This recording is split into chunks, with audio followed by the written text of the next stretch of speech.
Welcome to WikiPodcast. Great to be here. Today, we're diving deep into something, well, incredibly fundamental to all our connections. Self-love. It's often called the bedrock, of every relationship we have. Yeah, it's a phrase we hear constantly, right? But what it actually means can feel a bit fuzzy. Exactly. Like, what is loving yourself? And why is it supposed to be so essential? Not just for us personally, but for building healthy bonds with other people. hmm That's really the core of what we want to explore today. We'll look at different perspectives throughout history and also from psychology. Right. We've got some really interesting material here, the Wikipedia entry on self-love, plus an excerpt about the psychology of self-worth to help us kind of unpack it all. Okay. So maybe starting with history, it's pretty fascinating how this whole idea of love of self has been seen so differently across time and cultures. It's definitely not been static. Oh, absolutely not. If you look way back to ancient thought, you find a real mix. Well, for instance, in early Hindu and Jain traditions, things like pride, actions mainly benefiting yourself, were often seen as, well, damaging. Okay. And Buddhism, focused on ending suffering, saw the self's desires as a key problem, though that was often balanced with a really strong emphasis on compassion for everyone. Right. Compassion seems key there. And then what about ancient China? Well, Confucianism really put society first. The group, the collective, often came before individual wants. So the self wasn't the priority. Not in the same way. Yeah. But then you had Yangism, this outlier view. Yes, I remember reading about that. Yeah, it got a lot of criticism, but basically argued that everything for myself was the only real virtue. Quite the contrast. That is a huge swing from societal good to pure self-interest. What about the Greeks? Well, Aristotle made this really important distinction. He talked about negative self-love, like wanting unfair advantages, greed almost. Okay, the bad kind. Right. But also positive self-love, striving for virtue, for moral principles. But interestingly, he thought the negative kind was way more common. Maybe human nature hasn't changed that much then. And the Romans, Cicero? Cicero was pretty critical. He basically thought that too much focus on yourself, excessive self-love, often just led to failure to ruin. Okay, so a cautionary view there.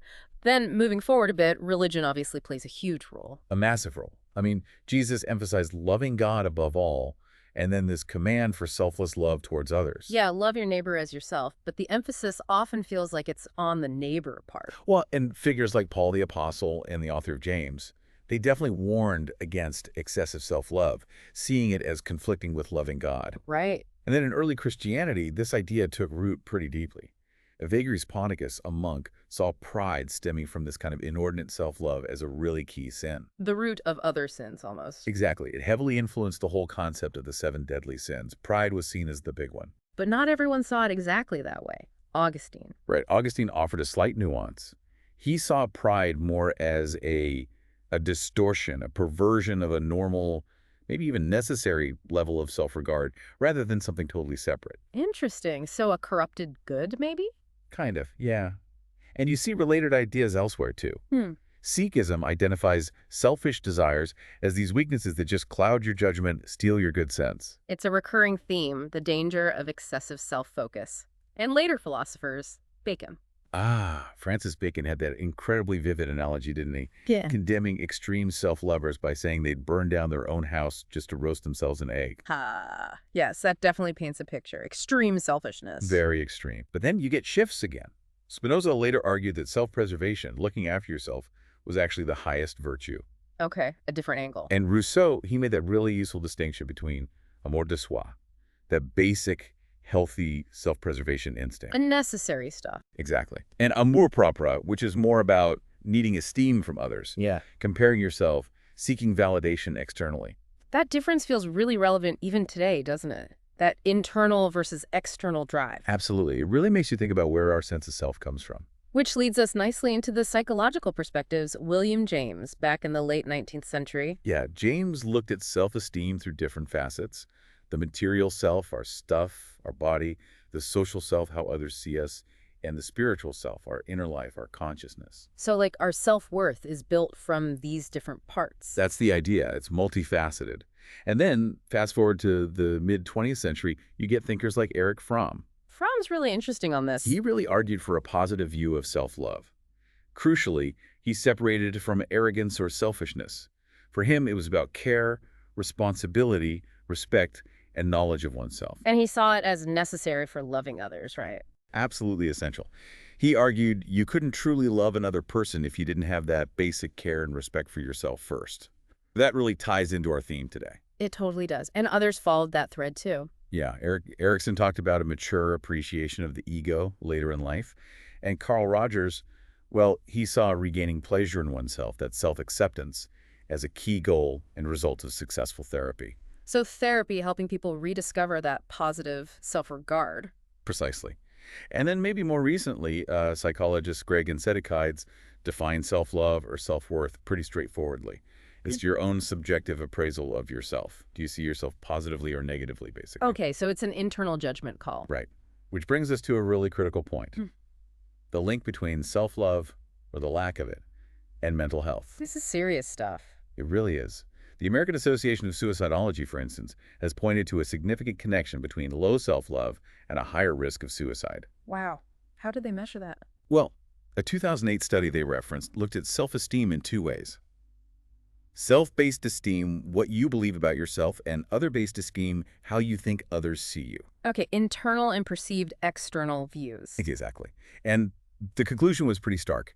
Even when you factor in things like depression and feelings of hopelessness, low self-esteem on its own significantly increases the risk of suicidal thoughts. That's incredibly powerful. It really shows how fundamental that sense of self-worth is for just, well, staying afloat mentally. It absolutely underscores its importance for our well-being. So given how important it is, how has self-love actually been promoted over time? It wasn't always just philosophers debating it. No, definitely not.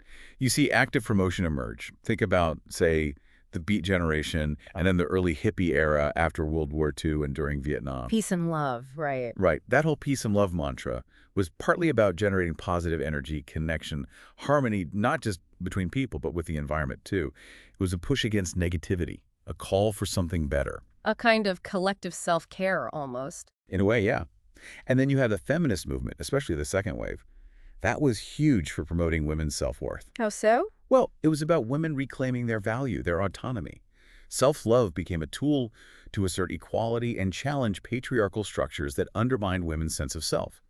Think back to Elizabeth Cady Stanton's Declaration of Sentiments, connecting the pursuit of happiness directly to that fundamental self-worth. So self-love as a political act, in a sense. Absolutely. And similarly, look at the Black Power movement. The slogan, "Black is beautiful."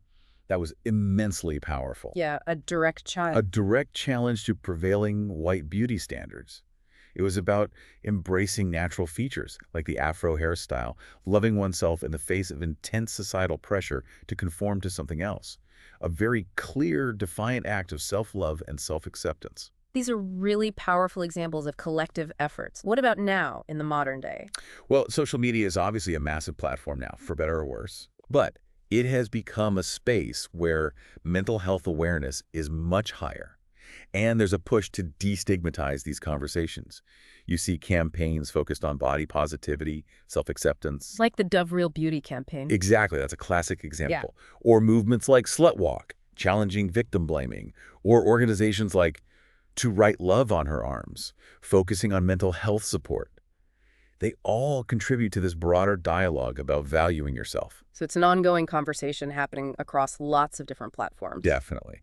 And if we circle back now, tying all this history and these promotional efforts to that core psychological idea that you need self-love before you can truly love others. Yeah. It really throws that main question into sharp relief again, doesn't it? What is this self-love we're talking about?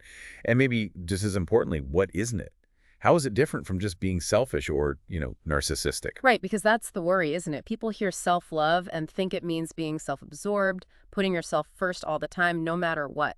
Exactly. And I think that's where some of the historical criticisms we talked about might still echo for people. But the psychological view, especially Fromm's idea, seems different. It is. It frames it not as superiority or excessive focus, but as a foundational respect and care for oneself. It's about building that internal sense of worth, that stability within you. So it comes from the inside out, not from comparing yourself to others or needing constant praise. Precisely. It's not about puffing yourself up at others' expense. It's about acknowledging your own intrinsic value, flaws and all, treating yourself with kindness, with compassion. Like you might treat a good friend. Exactly like that. And understanding that this inner security, This self-acceptance is actually what allows you to connect with others in a healthy, non-dependent way. You have a secure base to operate from. Okay, so the big takeaway here seems to be that understanding self-love and actually working on it isn't just some modern fad. It's got this really rich, complex history, and it has massive implications for our own mental health, and crucially, for our ability to form and maintain those healthy, meaningful relationships we all want. Well said. It really is foundational, which maybe leads to a thought for everyone listening. Yeah. Considering all these different views, the historical warnings, the modern psychological understanding, what does self-love actually practically look like in your own life, day to day? That's a good question. And maybe, how could deliberately cultivating a bit more of that self-compassion, that self-acceptance, actually impact the bonds you have with the people around you? Something definitely worth thinking about. Thanks for listening. Write us your opinion in the comments on what is one small act of self-compassion you can practice today. Subscribe to the channel to help more listeners reach our episodes. Thank you, and have an amazing day.